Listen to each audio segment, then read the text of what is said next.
자, 이 시간 이전에 오신 여러분들의 발걸음이 하늘로 이어지는 발걸음 되기를 간절히 바랍니다. 요즘 이 감기로 인하여 애쓰시는 분들, 고생하시는 성도님들이 많이 계신 것 같은데 우리 하나님의 축복이 또 그들과도 함께 하시기를 바랍니다. 오늘 이 시간에는 이제 초청이라고 하는 그 제목의 이제 시대의 소망을 우리가 함께 탐구하도록 하겠습니다.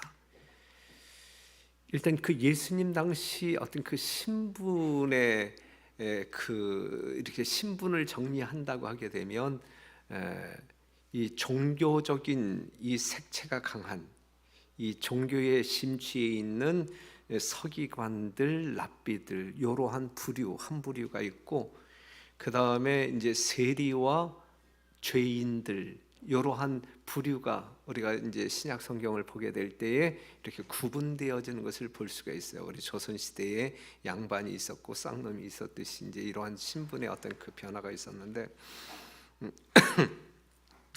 그런데 이제 서기관들이나 율법사들이나 뭐 이제 이 바리새인들 이제 이러한 사람들이 이제 이 종교 행위에 상당히 집중하잖아요.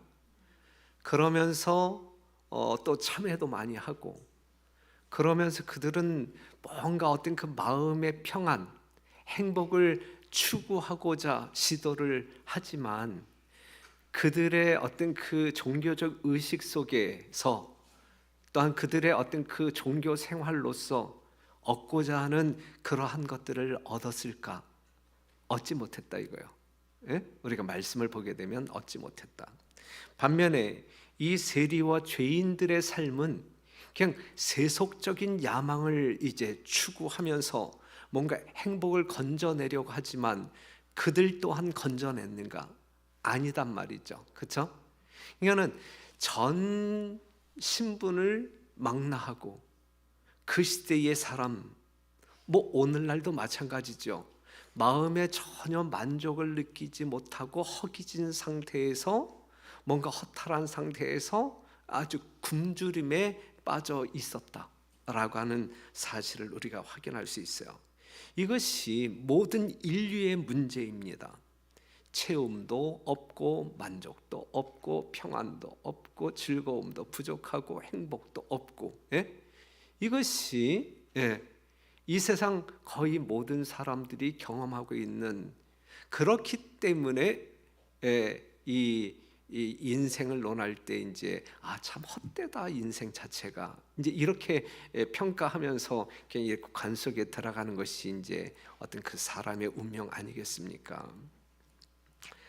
예수님 당시 이 백성들의 이제 심령을 살피시는 주님께서 채워지지 아니하는 그들, 경험하지 못하는 그들의 행복, 이러한 모든 것들을 꿰뚫어 보시는 예수님께서 이제 그 문제를 해결하시기 위하여 이제 초청의 말씀을 하시는데, 여러분들 잘 아시는 이제 마태복음 11장 28절에서 30절에 있는 말씀이거든요. 한번 잘 아는 말씀이지만 한번 읽어볼게요. 수고하고 무거운 짐진 자들아 다 내게로 오라 내가 너희를 쉬게 하리라 그랬어요. 당시 모든 사람들은 무거운 짐을 지고 있다라고 생각할 수 있어요. 그 다음에 쉼을 얻고자 하지만 쉼을 얻지 못한 그러한 대상자들이었다. 그러한 사람들을 향하여 주님께서는 강한 어조로 수고하고 무거운 짐진 자들아 다 내게로 오라 내가 너희를 쉬게 하리라. 그냥 그들에게 뭔가 쉼을 줄 수 있고 행복을 줄 수 있고 만족을 줄 수 있는 분은 이 세상 천지 오직 예수님밖에 계시지 않다라는 사실이거든요. 나는 마음이 온유하고 겸손하니 나의 멍에를 메고 내게 배우라. 그러면 너희 마음이 쉼을 얻으리니 이는 내 멍에는 쉽고 내 짐은 가벼움이라 하시니라 그랬거든요. 오늘날도 마찬가지예요. 정말 우리의 심령 가운데 뭔가 쉼이 필요하다, 마음의 평안이 필요하다, 행복이 필요하다. 우리가 어떠한 방법으로 찾을 거냐고요? 어떠한 방법으로, 종교적인 행위로 찾을 것이냐, 아니면 세속적인 어떤 쾌락으로 경험할 것이냐? 아니거든요. 그러한 모든 것들을 다 동원해 보지만 심령의 만족은 존재하지 않고 쉼은 존재하지 않고 자유함이 없는 것이거든요. 그렇죠? 유일한 방법이 뭘까? 유일한 방법이 지금 우리를 초청하고 계시는 이 예수님 외에는 절대적으로 그 방법이 없다라고 하는 사실이죠. 예? 그렇기 때문에 우리 주님께서는 이 시간에 세상 모든 사람들을 나에게 오라, 여러분들을 향하여 나에게 오라라고 초청하고 있는 것이거든요. 예수님 만나는 경험 속에서 예수님께서 주시는 진정한 쉼을 경험하는 우리 공동농교회 성도 여러분 되시길 간절히 바랍니다. 예? 이 진짜 경험해야 돼요. 진짜 예수님 안에서 쉼이 무엇인지 경험적으로 경험해야 돼요. 예? 실제적인 생활 속에서 경험해야 돼요. 예? 이게 살아있는 신앙이지. 우리가 신앙 연전은 꽤 됐는데 교회에 왔다 갔다 한 어떤 그 연한은 많이 지나갔음에도 불구하고 야 진짜 예수님 안에서 누리는 쉼이라고 하는 게 뭘까?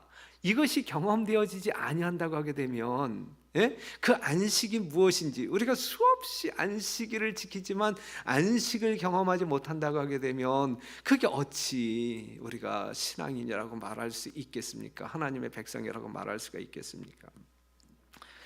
자, 오늘 이 시간에 이제 그러한 부분을 조금 좀 생각해 보도록 할게요. 예수께서는 마음 상한 자와 근심하는 자들, 희망이 시들어진 자들, 세속적인 기쁨으로 영혼의 갈망을 가라앉히려고 힘쓰는 자들을 보시면서 당시에 지금도 마찬가지 보시면서 내 안에서 모두 쉼을 얻으라고 초청하셨다 그랬어요. 예수님 안에서만 이 쉼을 경험할 수 있단 말이에요. 다른 어떠한 방법이 없단 말이에요. 오직 예수님 안에서 이 쉼을 경험할 수 있는데, 그렇기 때문에 예수님께서는 우리 모두를 초청하는 거예요. 무엇을 주기 위하여? 이 쉼을 누릴 수 있도록 하나님께서 여러분들에게 주시기 위하여. 우리 모두는 쉼이 필요한 사람들이고 안식이 필요한 사람들이에요. 이미 우리는 하나님의 백성들로 공언한다고 하게 되면 이러한 쉼이 무엇인지 안식이 무엇인지 매 생활 속에서 경험하고 살아야 하는 사람. 그래서 이 기쁨이 행복이 늘 샘솟음으로 말미암아 넘실거리는 그러한 생애를 사는 것이 오늘 우리들의 현주소에 있어서 마땅한 건데 우리가 그렇게 누리지 못하는 것이 참으로 또 서글프기만 하죠. 그렇죠? 네.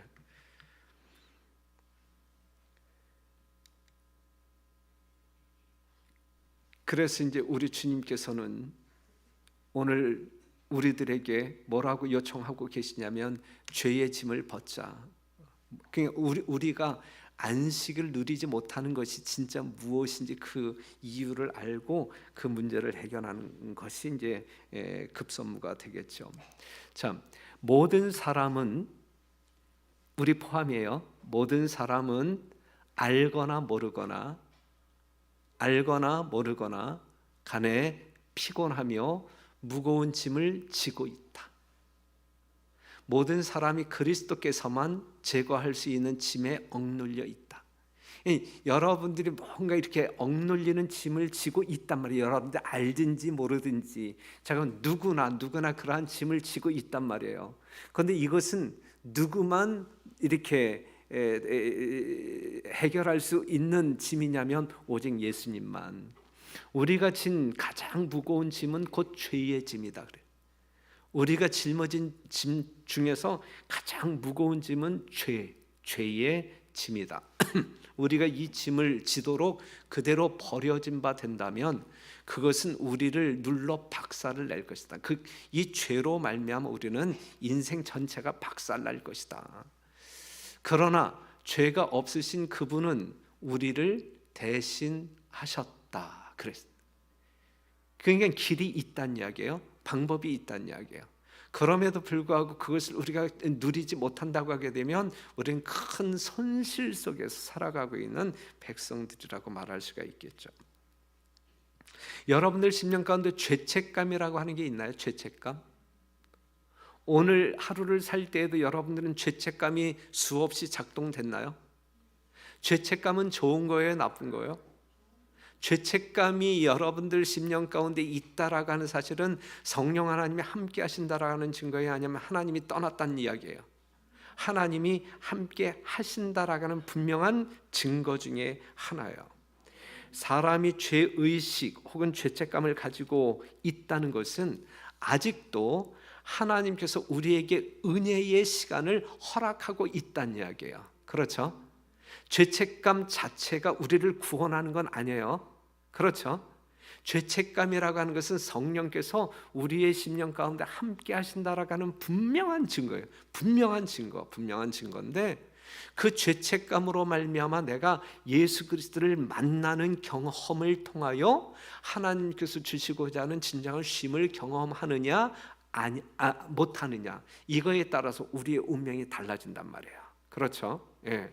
죄책감 상당히 은혜스러운 거예요. 그렇죠? 그러므로 죄책감은 절망의 주제가 아니라 이건 희망의 주제라고 말할 수가 있어요. 죄책감 부정적인 용어가 아니에요. 그렇죠? 상당히 희망적인 용어예요. 희망적인. 그렇기 때문에 죄책감이 있는 한 죄를 회개할 수 있는, 죄를 해결할 수 있는 기회가 여전히 주어지고 있다라는 사실을 말해주고 있는 것이거든요. 그렇기 때문에 죄책감은 우리에게 계속적으로 우리 하나님께서 손을 벌리는 거야. 그렇죠? 내가 너희를 쉬게 해줄게, 죄의 짐을 벗어나게 할게, 그러면서 계속적으로 초청하는 거죠. 초청의 음성이거든요. 그렇죠? 죄인들에게 경험되어지는 죄책감은 성령 하나님이 예수님께로 이끌고자 하는 계속적인 초청의 음성이다라고 하는 사실을 우리가 무시해서는, 이걸 거절하게 될 때 우리는 이제 성령을 거절하는 그러한 사람이 되고 말 것입니다. 인간의 가장 큰 불행은 죄를 죄로 느끼지 못하는 거예요. 우리가 가끔 뉴스를 보게 되면 험악한 이제 범죄인들이 고개 빳빳이 들고 뭐 눈물도 흘리지 않고 뭐 이렇게 피해자에게 사과할 마음이 있습니까? 이렇게 물을 때 뭐 도리질하고 이러한 사람들을 우리는 사회의 질환자라고 해요. 양심의 가책이 없는 거예요. 죄책감이 전혀 없는 거예요. 그렇죠? 그러한 사람이 행복한 사람이야 하면 죄책감을 아주 이렇게 예민하게 느끼면서 반응하는 사람들이 행복한 사람들이에요. 양심의 가책을 느끼는 사람들이 행복한 사람. 그래도 아직 사람다운 면이 있다라고 말할 수 있는 것이거든요.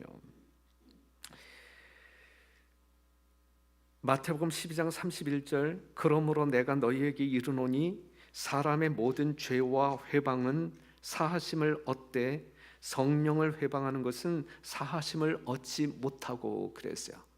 그냥 우리의 심령 속에서 경험되어지는 어떤 죄책감, 양심의 가책, 이것을 거절하고 할 때마다 우리의 마음은 무디어지고 이게 이제 성령을 거역하는, 성령을 회방하는 그러한 죄가 되는 것이거든요. 이것을 디모데전서 4장 2절에서는 자기 양심이 화인 맞아서 외식함으로 거짓말하는 자들이라 그랬어요. 우리의 양심이 화인 맞았을 때는 아무런 감각이 없는 거예요.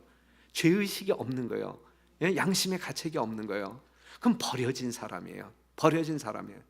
정말 우리가 구원받을 수 있는 은혜의 시간을 완전히 소비해버린, 하나님을 완강히 이 구원의 어떤 그 통로를 완전히 차단시키는 것이 된다, 이것이죠. 그래서 죄책감이 일어나고 있는 동안에 죄 문제를 해결하지 못한다고 하게 되면 우리의 양심은 더 굳어짐으로 말미암아 결코 돌이킬 수 없는, 회개할 수 없는 그러한 운명으로 전락되고 말아요. 이럴 때 이제 하나님의 형벌이 임하게 되는 것이죠.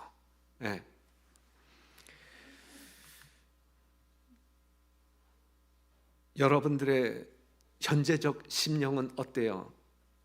큰 죄를 지고도 양심의 가책을 느끼지 못하나요? 아니면 조그만 죄를 지어도 밤잠을 설치면서 내가 왜 이러한 실수를 했지? 내가 왜 이러한 죄를 지었지?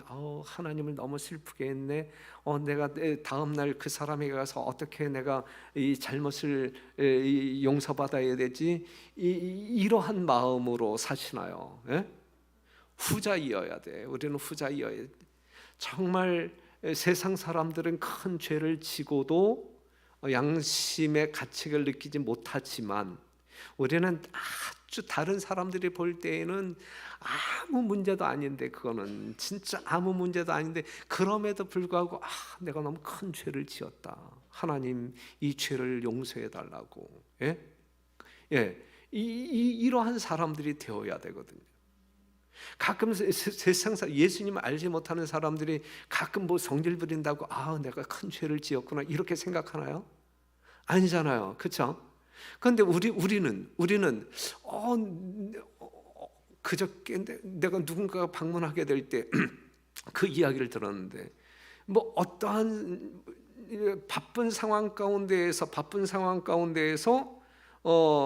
그냥 어떠한 사람에게 인사하지 않고 지나쳤는데 이 사람이 이제 오해를 해가지고 이 사람이 나를 미워하는가 보다, 뭐 그래서 진짜 교회 못 나오겠네 이렇게 이제 마음을 먹었다는 거예요. 그런데 이분은 그냥 지나친 사람 아무 의식도 없었던 거예요. 실제적인 잘못도 없었는데, 그런데 결국은 그 사람에 가서 이제 잘못했다라고 또 빌었다라고 용서를 구했다라고 하는 이야기를 들으면서 정말 그리스도인의 마음은 진짜 순결하고 참 아름답다.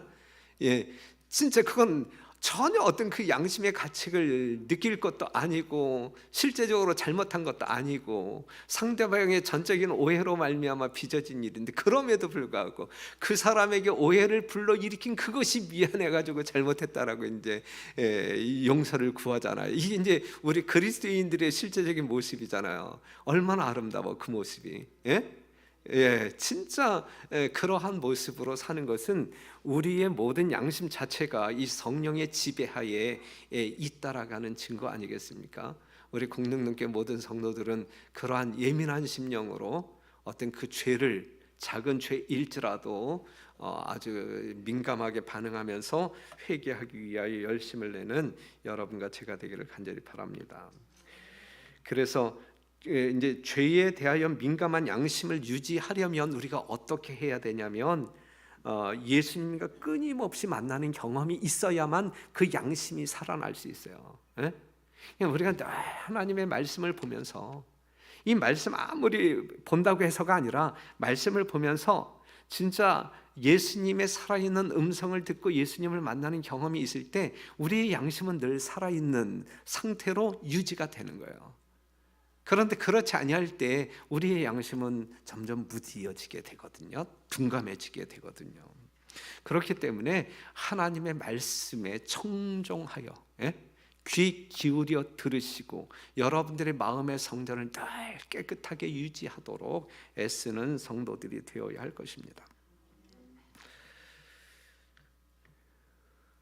우리의 죄값은 언제 해결되나요? 우리의 죄는 언제 해결되나요? 지금 내가 지은 죄를 해결해야 되는데 이 죄는 어떻게 해결할 수 있으며 언제 해결되나요? 우리의 죄는 예수님만이 해결할 수 있죠. 그렇죠? 그런데 이 죄가 언제 해결되었나요? 해결될 건가요? 우리의 죄값은 이미 예수 그리스도에게 옮겨진 상태죠. 예수님께서 십자가의 죽으심으로 말미암아 다 이루었다 하셨잖아요. 우리의 모든 죄값을 다 지불하셨잖아요. 우리가 구원받기에 필요한 넉넉한 조건이 다 완성이 되었잖아요. 이루어졌잖아요. 그렇죠? 그래서 이사야 53장 6절에 있는 말씀을 보면 우리는 다 양 같아서 그릇 행하여 각기 제 길로 갔거늘 여호와께서는 우리 무리의 죄악을 그에게 담당시키셨도다 그랬어요. 우리의 모든 죄를 누구에게? 예수님에게 담당시켰다. 죄 용서는 여러분들과 하나님이 쌍방간의 어떤 그 협약을 이루어서 해결된 문제가 아니라 우리 하나님이 여러분들을 너무너무 사랑하시기 때문에 그냥 일방적으로 처리하셨어요. 하나님께서 여러분들의 모든 죄를 일방적으로 처리한 사실 때문에 하나님께 불만을 제기할 분 있어요? 없죠. 그렇죠? 예. 우리 하나님은 여러분들의 의도와 상관없이 여러분들의 모든 죄를 다 해결하셨단 말이에요. 그렇죠? 우리는 이렇게 되어진 하나님의 어떤 그 사랑의 결과를 우리가 감사함으로 받아들일 때 우리는 자유함을 얻을 수가 있는 것이고 쉼을 경험할 수 있는 것이거든요. 그런데 이것에 대한 믿음이 있느냐 없느냐에 따라서 우리는 여전히 무거운 짐을 짊어지고 하나님 너무 힘들어요 이렇게 울부짖는 사람으로 살 수 있고, 이러한 사실에 대하여 분명한 믿음이 있을 때 우리는 죄의 짐으로부터 벗어나 자유함을 누릴 수가 있는 거예요. 그렇기 때문에 믿음 여하에 달려 있는 거예요. 믿음 여하에 달려 있는 거예요. 상당히 쉬운 문제이지만 너무나 쉽고 너무나 공짜이기 때문에 여러분들이 아주 쉽게 믿으려고 하지 아니하는 경향들이 있거든요. 어리석은 거야.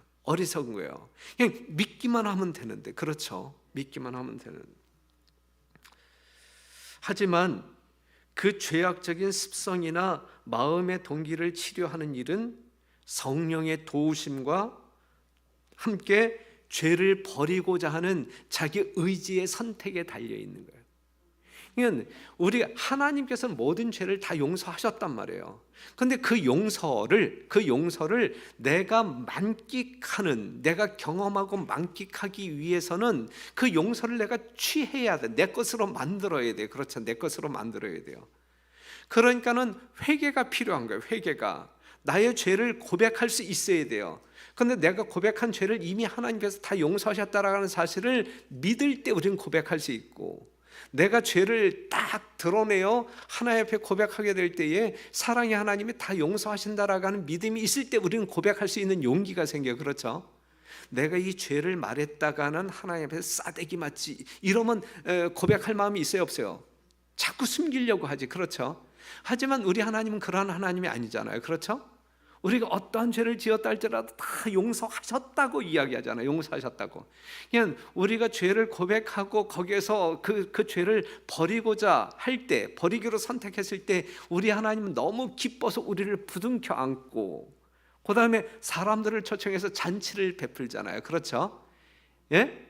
잃은 죄인 한 사람이 돌아올 때 우리 예수님께서 하신 일이 그 일이잖아요. 그래 너무 기뻐서. 그냥 예수님께서 여러분들의 모든 죄를 도말하셨다라는 사실을 믿을 때 우리 하나님 기뻐하시고, 이 사실을 믿음으로 말미암아 여러분들 심령 속에, 생활 속에 있는 죄의 습관들을 다 버리기로 결심하고 우리의 방향을 하나님께로 향할 때, 하나님께로 한 걸음씩 나갈 때에 우리 하나님은 기뻐 받으신다. 그것보다 이 하나님을 기쁘게 하시는 일은 없다라는 사실이죠. 예? 그러니까 회개가 많은 곳에, 죄가 많은 곳에 하나님의 은혜가 풍성하고, 회개가 많은 곳에 기쁨이 더 많고, 그렇죠? 회개가 많은 곳에 하나님을 향한 찬양이 더 진실할 뿐만 아니라 절절하고, 그렇죠? 우리 일찍 오셔서 찬미 부릅시다. 우리 박근환 목사님 나와서 찬미지도 하는데, 실제적으로 박근환 목사님을 여러 명의 어떤 그 찬양 소리가 삼켜버려야 되는데 저 뒤에서 들어보면 그냥 박근환 목사님이 마이크 잡고 부르는 그 소리밖에 들리지가 않아. 여러분들 심령 가운데 찬양의 마음이 없나요? 구원받은 사람들의 심령 가운데 나타나는 것이 찬양과 감사, 하나님께 드리는 영광인데, 그죠? 그러한 반응들을 이 예배 시간에 나와서 마음껏 발휘하고 싶은 마음이 없나요? 그 정도로 하나님이 여러분들에게 덜 이렇게 사랑으로 느껴지나요? 성도 여러분, 우리의 죄를 이기고 극복해야 돼요. 그것은 하나님께서 우리의 모든 죄를 용서하셨다라는 사실을 분명하게 믿을 때 이 일은 정말 아주 즐겁게 아주 자주 우리가 할 수 있는 거예요. 그래서 우리가 죄를 이기고 극복하는 최선의 방법이 무엇이냐면 그 죄 자체와 씨름하는 것이 아니라 죄 자체와 씨름하는 것이 아니라 예수를 바라보면서 하나님의 말씀을 우리의 심령 가운데 채울 때 우리는 죄로부터 승리할 수가 있는 거예요.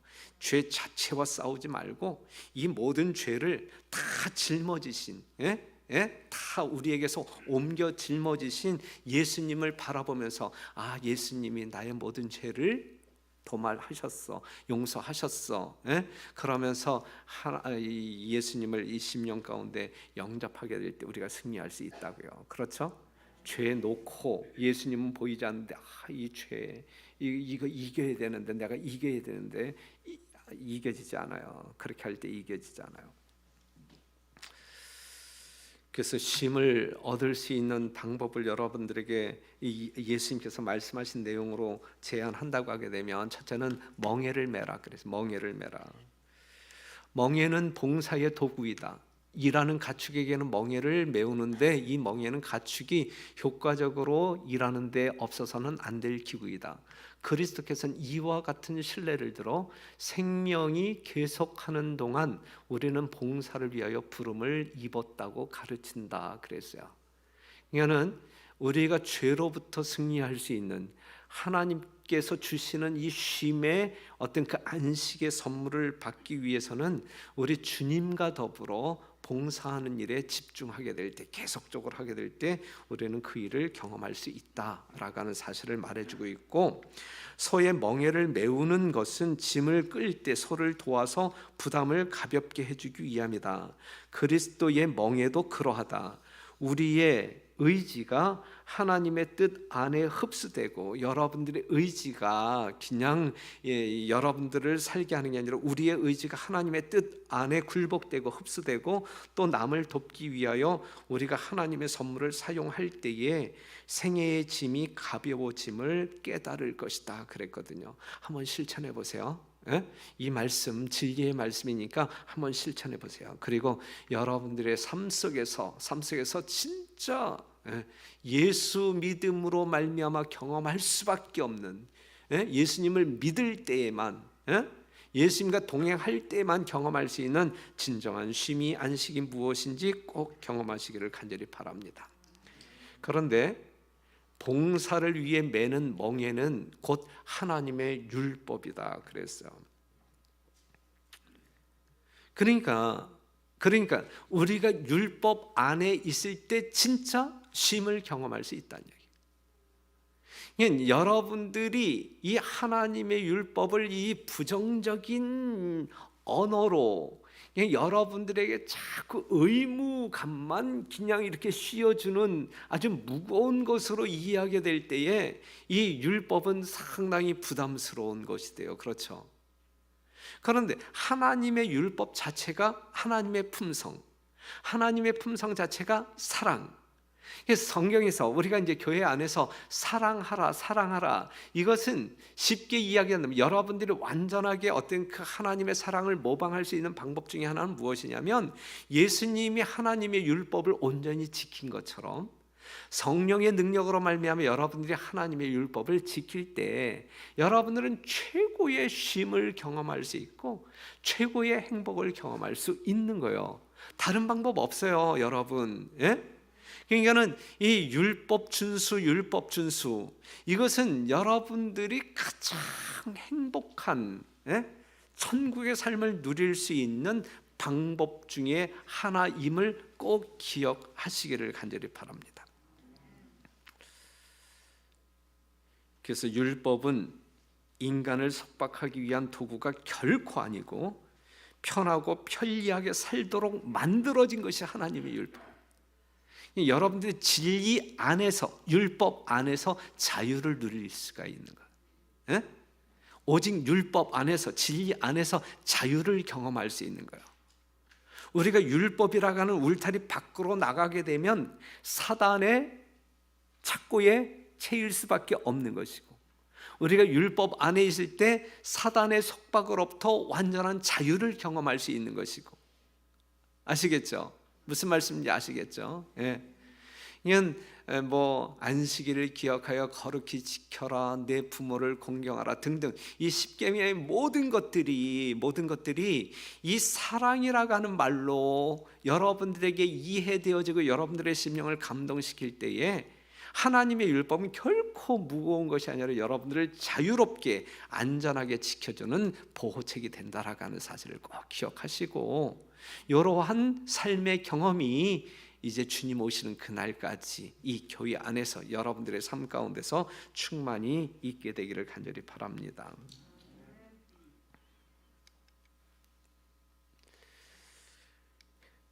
세상의 표준에 도달하기 위하여 애씀으로써 근심의 짐에 눌려 상심하는 자들이 많이 있다. 여러분들은 아니기를 간절히 바라요.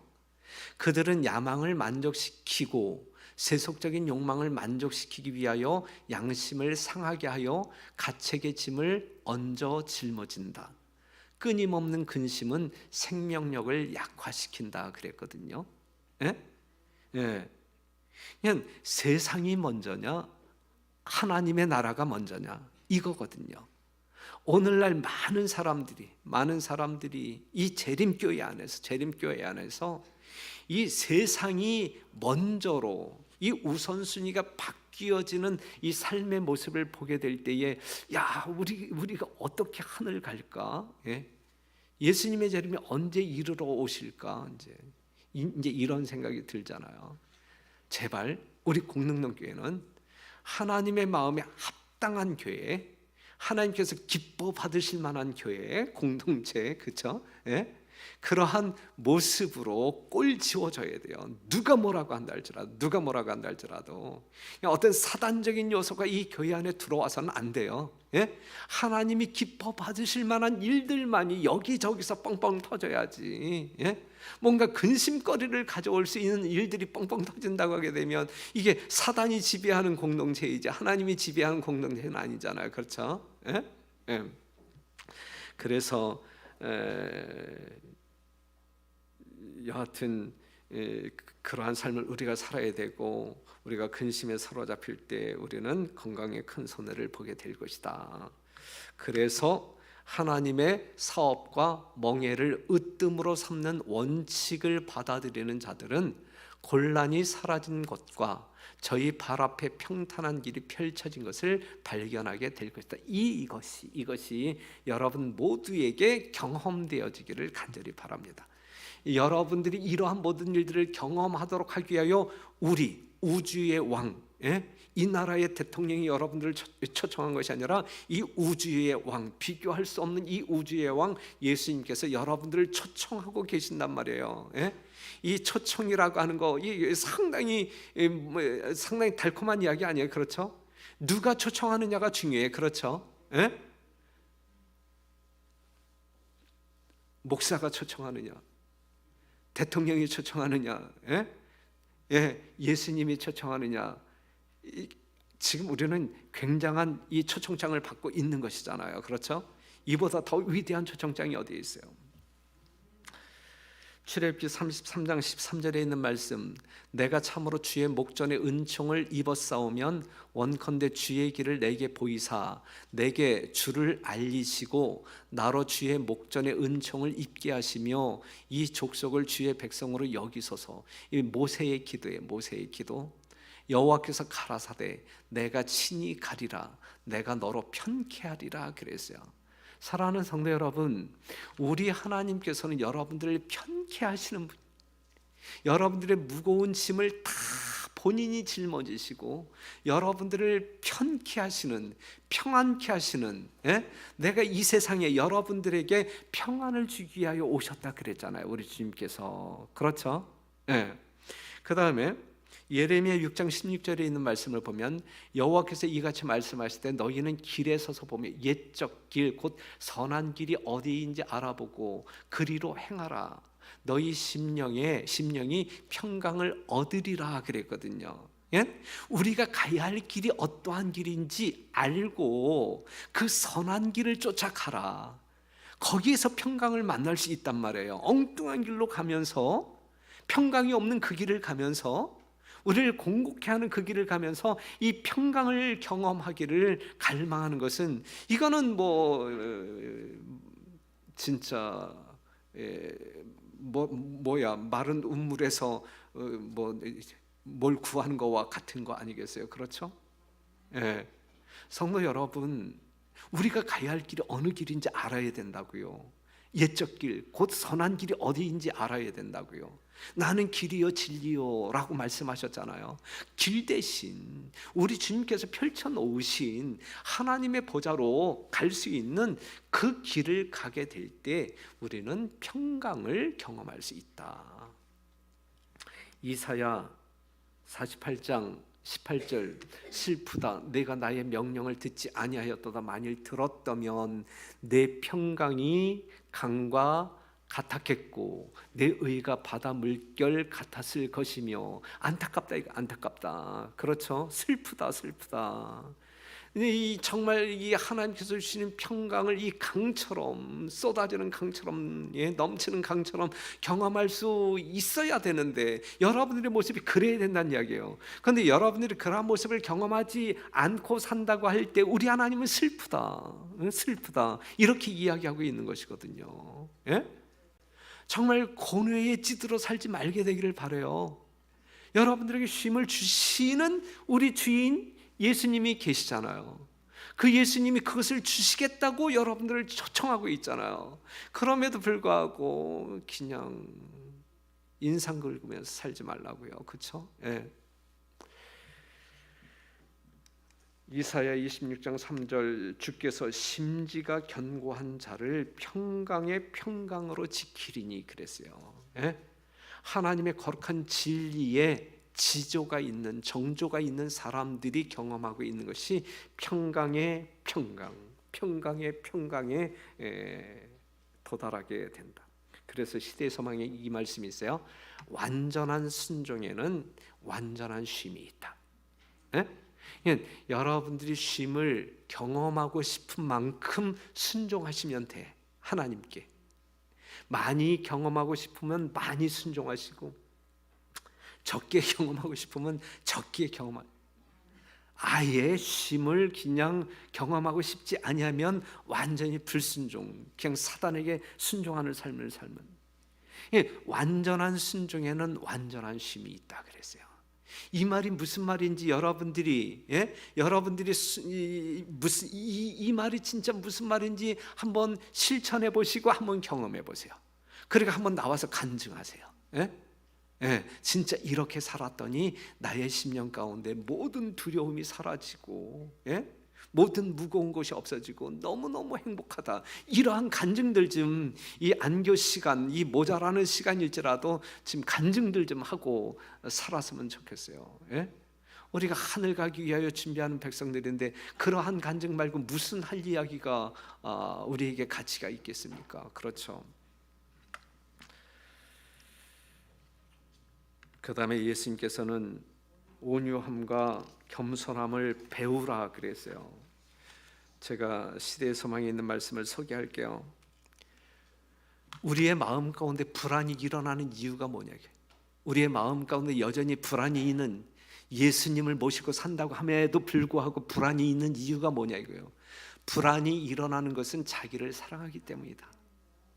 우리가 위로부터 거듭날 때에 예수의 마음, 곧 우리가 구원을 받을 수 있도록 자신을 겸비하게 하도록 이끈 마음과 똑같은 마음이 우리에게 있을 것이다 그랬거든요. 이러한 우리가 침례 받을 때, 우리가 거듭났을 때 거듭난 자의 마음은 이 예수님의 마음으로 바뀌는 것이거든요. 나를 죄로 말미암아 우리의 사상이 바뀌었는데, 그것이 뭐냐면 하나님을 사랑하는 그 자리에 나를 사랑하는 마음이 이제 채워진 것이거든요. 요 마음이 싹 빠져야 돼. 요 마음이 싹 빠져야만 우리가 하늘에 가서 행복하게 살 수 있어요. 우리의 심령 가운데 이 이기심이 싹 빠져야 돼. 대신에 예수님의 마음이 있어야 돼요. 예수님의 마음은 어떠한 마음이에요? 이타적인 마음이라. 이게 이기적인 마음이 아니라 이타적인 마음이라. 그렇죠? 그 마음이 있을 때 우리는 진짜 거듭난 자의 삶을 살게 되는 것이거든요. 그때에 우리는 가장 높은 지위를 구하지 않게 될 것이다. 교만한 마음이 사라질 것이다. 예수님의 마음을 소유한 사람들의 심령 가운데는 그 다음에 우리는 예수에게 온유와 겸손을 배우기 위하여 그리스도의 학교에 입학하여야 한다. 구속은 영혼이 하늘을 위하여 훈련을 받는 과정이다. 우리는 매 순간 구속을 경험해야 돼요. 내가 회개하고 용서받고 또 죄를 지었다 할지라도 또 용서하신 예수님을 믿음으로 탁 나아가 죄를 자백하고 죄를 버리고, 이것이 이제 예수님 오실 때까지 이게 이제 이 땅에서 경험해야 할 구속의 경험이라고요. 이것이 구속의 경험이라고요. 구속은 영혼이 하늘을 위하여 훈련을 받는 과정이다. 이 훈련은 곧 그리스도를 아는 지식을 의미한다. 그것은 곧 흑암의 임금의 학교에서 얻은 생각, 습관, 행습에서 해방되는 것을 의미한다. 이러한 세상에서 사단에게서 배운 이러한 모든 것들로부터 해방되기 위해서는 이것을 버리기로 선택하고 하나님의 의를 선택하기로 우리가 이제 결심할 때, 선택할 때 이것이 경험되어지는 거라고요. 여러분들의 의지는 여전히 어떤 그 죄악적인 습성을 쫓아가면서 주님 뭐 이거는 아니에요. 그렇죠? 그렇기 때문에 우리들의 운명은 선택의 결과에 달려 있는 거예요. 내가 오늘 마귀를 선택할 것이냐, 하나님을 선택할 것이냐, 생명의 길을 선택할 것이냐, 아니면 사망의 길을 선택할 것이냐. 오늘 새벽에 읽었던 그 시대의 소망에 기록되어진 말씀인데, 그리스도의 말씀에 대한 절대적인 믿음이 참된 겸손이며 참된 자기 포기이다 그랬어요. 그리스도의 말씀에 대한 절대적인 믿음, 요 믿음을 순종이라고 하는 말로 바꿀 수 있는 거예요. 절대적인 순종이 참된 겸손이고 참된 자기 포기이다. 만약에 우리가 이러한 삶을 살 수 있다고 하면 최고의 쉼, 최고의 평안, 최고의 행복을 경험할 수 있는 순간이에요. 이 순간이. 그렇죠? 이러한 삶이 우리들의 삶의 표준, 목표가 되어서 우리는 계속적으로 전진해야 된다고요. 그래서 경건한 삶을 끊임없이 연습하라 그랬는데, 예수를 힘입어 우리가 안식을 얻는 때에 하늘나라는 여기에서 시작된다 그랬어요.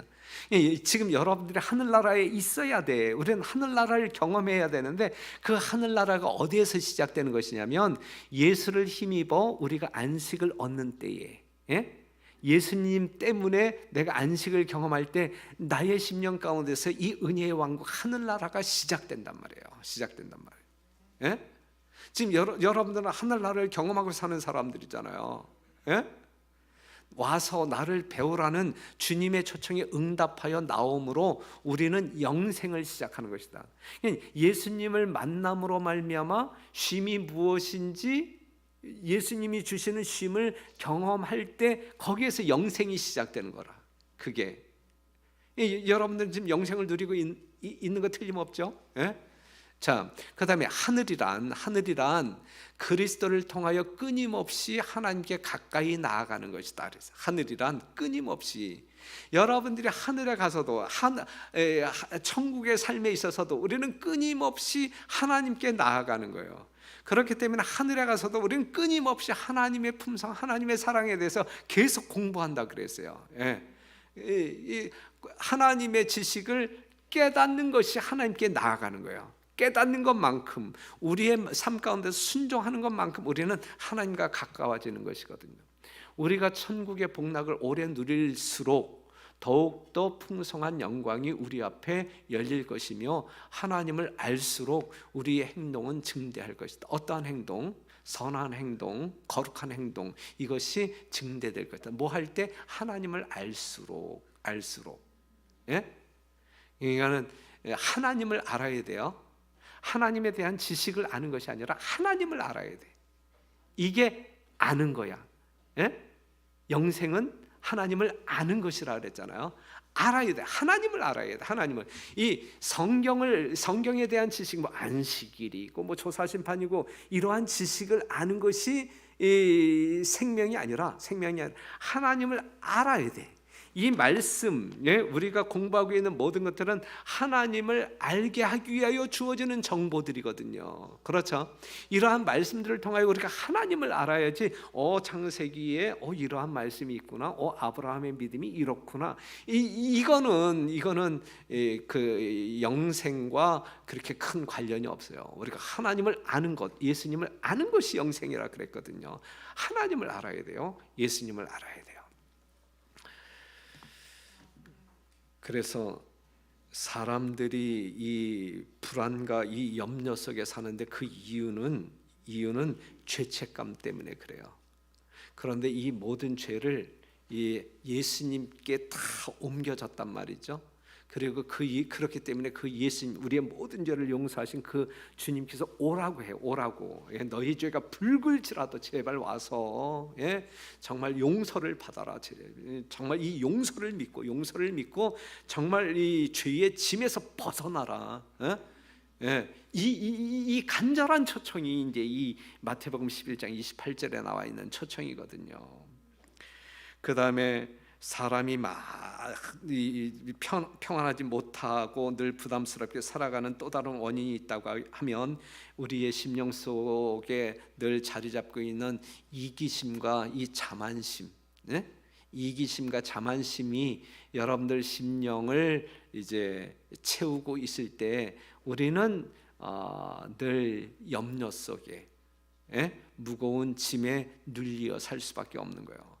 그러니까 오늘 수고하고 무거운 짐진 자들아 다 내게로 오라 내가 너희를 쉬게 하리라 그랬는데 여러분들이 용서하시는 하나님에 대한 믿음을 여러분들 심령 가운데 크게 이 믿음으로 말미암아 진짜 쉼을 경험하게 되기를 바라고, 여러분들의 이기심 대신에 예수님의 마음을 탁 바꿔서 교체함으로 말미암아 예수님의 마음을 소유함으로 말미암아 여러분들 삶 가운데 하늘의 화평이, 또한 여러분들 심령 가운데 진짜 이 자유와 쉼을 경험함으로 내일 여러분들이 교회에 오실 때에는 그냥 할렐루야 찬양을 부르면서 이 다윗이 이 춤추면서 하나님의 성전에 들어가듯이 사도행전 3장에 나와 있는 안진뱅이가 고침받고 하나님의 성전을 향하여 공중공중 뛰어가듯이 내일 이 공릉동 교회를 향하여 하나님이 임재하는 이 공릉동 교회를 향하여 달려오는 여러분 되시기를 간절히 바라면서 말씀 마치겠습니다.